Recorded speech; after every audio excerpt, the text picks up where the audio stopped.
What's going on, everybody? Non-spoiler review of Cocaine Bear. It's the new, I'm trying to think of what to call it. Horror comedy, I guess. Horror comedy thriller. Coming of age. 80s genre thing. There's a lot to talk about this movie. If you're brand new to the channel and never been here before, do me a favor and show a little class. Hit that subscribe button. Almost at 70,000, but we need your help. So join on in. I was very excited for this film. I thought that it was going to be like a mix, like I said, a horror comedy. But to me, it's like even a horror comedy has to have.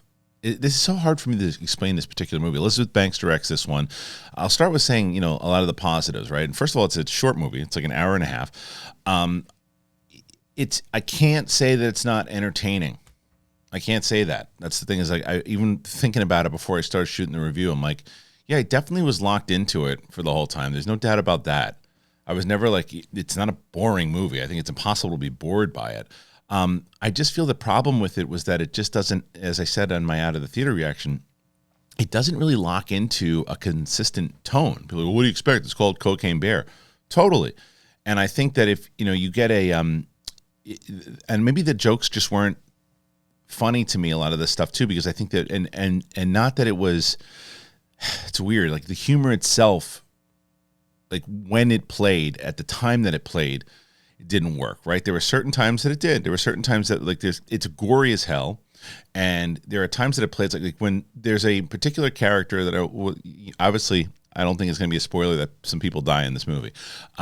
There's a particular character that is out of like a David Wayne or like a Wet Hot American Summer type character, and when particular characters die, it's like this gruesome, almost Friday the 13th type deaths, and it's just this weird blend that for me, it just didn't work. And I'm watching it going, yeah, I don't know, am I supposed to be laughing at this? This is it's kind of disturbing at one point. And then there's other times that I'm like, okay, the idea of a bear hopped up on a cocaine based on true events is it's sad, and it's also crazy, and the bear itself is hopped up on cocaine the whole time, and of course out of its mind and going on a rampage. And there are times I think that there's shock humor in it that maybe some people will find really funny, that I found not the best. Some stuff with kids that I was like, I don't know if that got the intent towards me.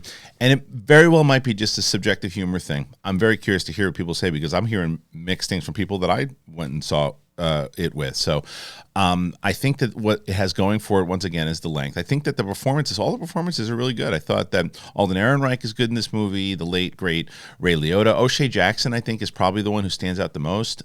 Kerry Russell is in this. And they all do good jobs for what they're given. And the story is that there was a plane flying over by a drug deal. I guess people who were working for the cartel. They threw a whole bunch of cocaine into the woods. A bear got a hold of it, and the rest is history. And I think that had it just been, which is I don't mind when you look at a certain, it is a tragedy when you think about it. Poor bear, because in the real life story, the bear got obviously so hopped up on coke that it caused mayhem, and they had to put the thing down, right? And it is it's a sad thing, but if you're gonna turn it into this kind of crazy comedy, it's like pick a lane.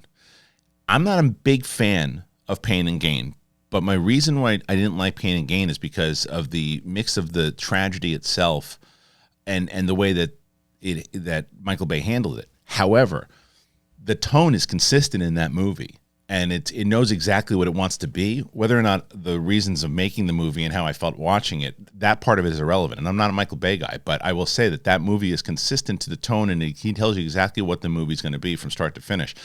I don't feel that was done here. But there were a couple times but I really do think it's a matter of if you find the bits funny, because like I'm saying, they go over gore.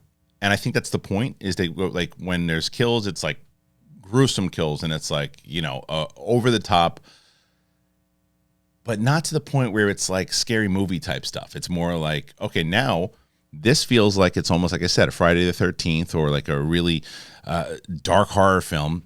But now we're going to treat it like now this particular part. Now we're in a Netflix special by, like I said, David Wayne or whoever. So I think this is going to be for some people, but it wasn't for me. I didn't dig it. I'm going to say probably 2.5 out of 5. Entertaining, hour and a half, easy watch. Well, I say easy, fast watch. But I got to know from you guys. I'm very curious to hear what you think about it. Like when you go and see it. I mean, there's nothing out besides there's nothing else counter to this at the moment. I mean, the Ant-Man is completely different from this movie for sure. And if you are going there, it's a nice change of pace from Marvel. It's a nice change of pace from the big superhero movies. It's something completely different. So I can see a lot of people going to see this in the theater. But I think it's going to come down to if the tone works for you. I think that if the tone works for you, you're really going to enjoy the movie. And I think that you're not going to care about it. Who cares it wasn't consistent? It's a different type of tone and it blends together. And I think you'll wind up really enjoying it. Or you're going to be like me and going, yeah, I didn't really lock into what it was trying to do. And you might feel the same. I don't know if anybody can say this movie stinks. I don't think it stinks. It just didn't work for me. But I ask you guys, what do you think? Do you want to see Cocaine Bear? Are you going to see it? If you have seen it after watching it, please go ahead and tell me what you liked about it or what you didn't like about it. And I'd love to get your thoughts on it. So once again, if you're new to the channel, obviously show a little. Hit that button, subscribe, and I appreciate you. It's Cocaine Bear, man. Peace out. And I really, by the way, everybody's great, and I have to give some major props to the great Ray Liotta. It was really great to see him one last time, and he does the thing, man. He does the thing. That's right. Ariana DeBose.